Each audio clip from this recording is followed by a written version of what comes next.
Jeff with LinCo Diesel Performance here for a Tech Tip Tuesday. What we've got for this week, this is our first ever Tech Tip Tuesday, and I chose to do a Tech Tip video showing how to properly use the tapered piston installers.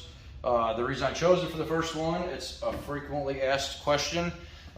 We get comments, we get phone calls, emails from vendors of ours, customers, and just followers asking, hey man, I see you guys use them all the time. I haven't had good luck, or maybe it's something I'm doing wrong. How do you use them?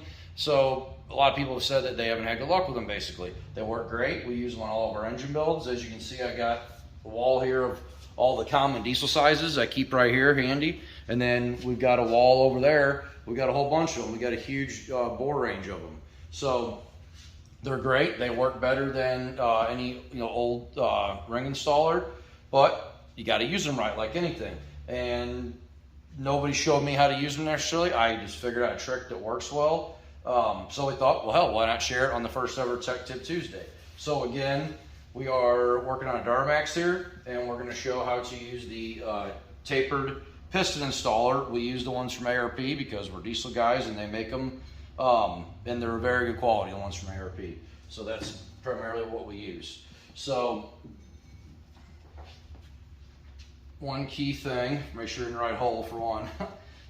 So the way I would start, I want to make sure that my rings are oriented right, which I always have them set up ahead of time, but I always give them one last check to make sure that my rings are oriented the way that I want them.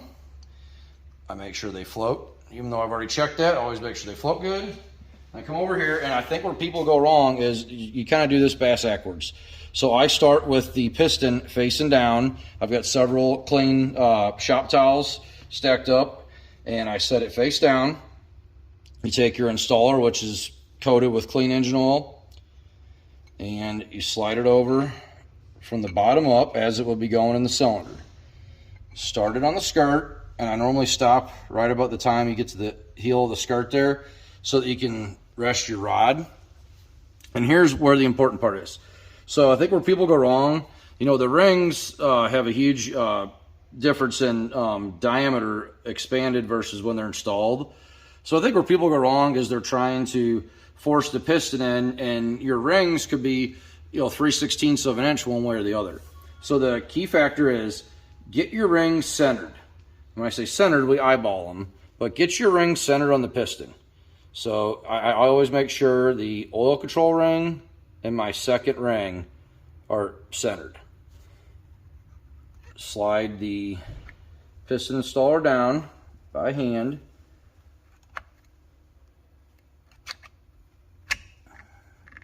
Okay, when you get down to your top ring, if you had them centered and it's going on right, it should come down to the top ring and be pretty well flush all the way around.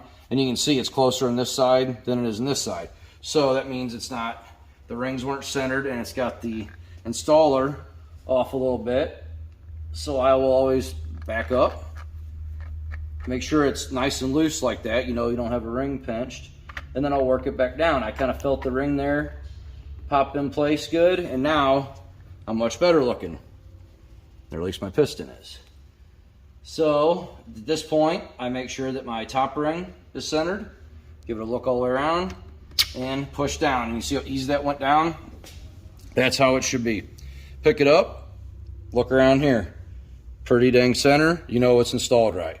So now, we use the little boots from Clevite, and I cut some bolts off. A Duramax works really good. So however you're doing your guides, make sure they're ready.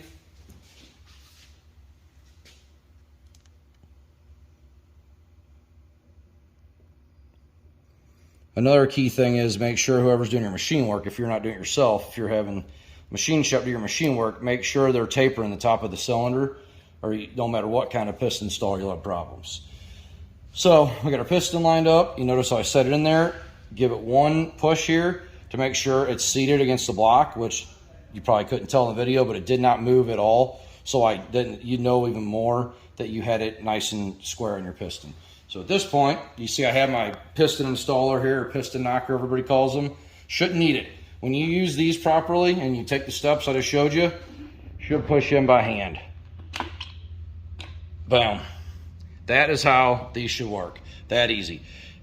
If you do drive them in with, you know, a rubber mallet or proper piston installer, there's nothing wrong with that. But when these are used properly, it goes in that easy. And you ain't putting a piston in with an old, you know, conventional clamp-on style piston installer that easy.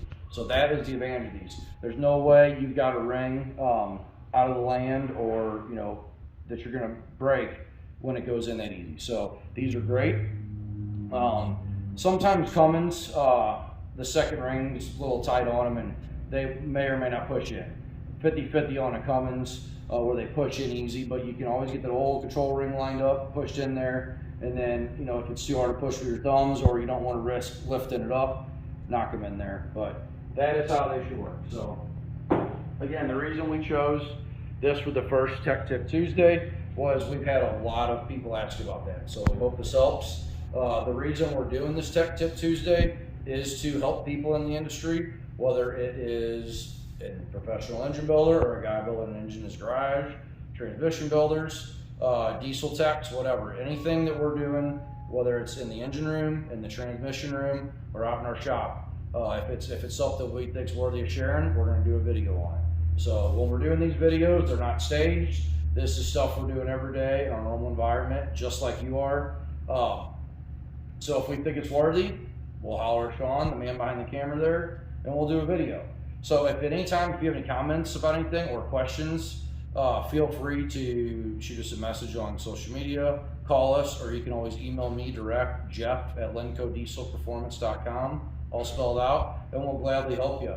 If you have an idea, if there's something that you fight, if you're a guy tech in a shop or a shop owner or something always fighting commonly, let us know. We might already have a solution, or maybe something we'll look into. So again, if you have any ideas, let us know. This is something we look forward to doing, and we hope it helps people out. So something else I did want to point out on, you know, putting piston in.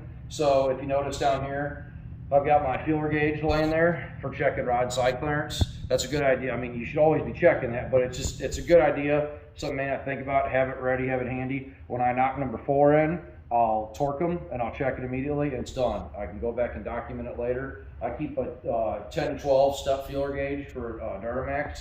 I usually use a 6 to 8 on a Cummins, but keep that handy because, like I said, you'll be checking anyway, and it's a good time when you've got the crank throw all the way down and it's easy to get to. You torque it, you check it real quick.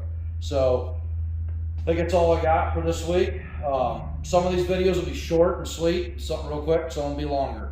Here in the next couple of weeks, we are going to do degreeing camshaft and checking valve the piston. That'll be a very lengthy one, but it'll be very informative. I think a lot of diesel guys are really going to like that. Definitely keep an eye out for that. But every week we'll try to do something informative. Thank you.